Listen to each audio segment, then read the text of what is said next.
Bonjour audience, prêt pour un nouvel épisode de Toon Girls avec un rugissant.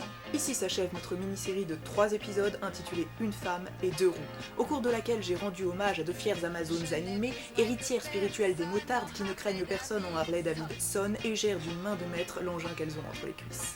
Pour conclure, il fallait bien que je finisse par vous parler d'un de mes animés préférés.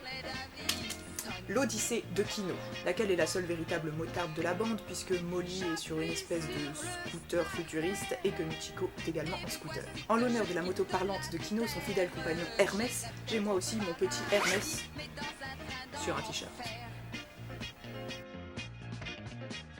Je n'ai besoin de personne en Harley Davidson.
L'Odyssée de Kino, c'est un animé datant de 2005 en 13 épisodes, et c'est un vrai bijou, un incontournable, si je puis me permettre.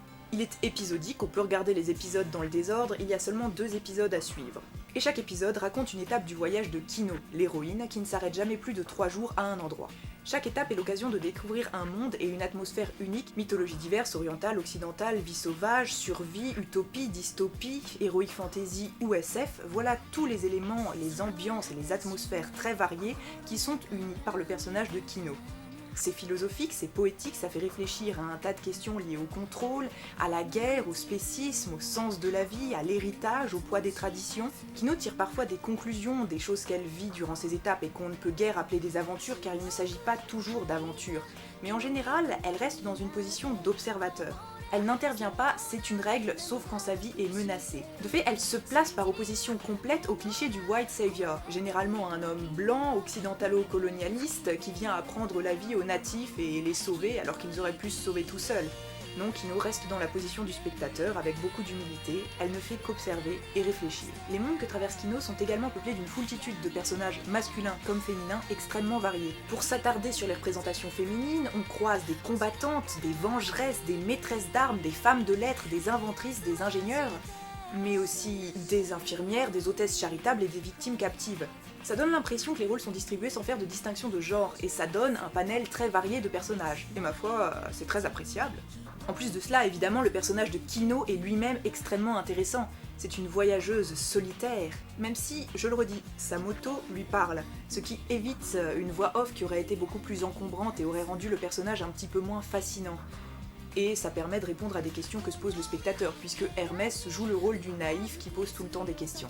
Kino, c'est notamment une tireuse hors pair, mais elle ne tire jamais gratuitement, elle ne fait jamais de démonstration pour la démonstration, elle n'utilise son arme que quand c'est absolument nécessaire. On le voit, c'est une sage qui prend ses distances par rapport au monde, mais elle n'en est pas moins faillible, ce qui la rend très touchante. C'est une vagabonde mélancolique, plus classe qu'un Clint Eastwood sur coucher de soleil.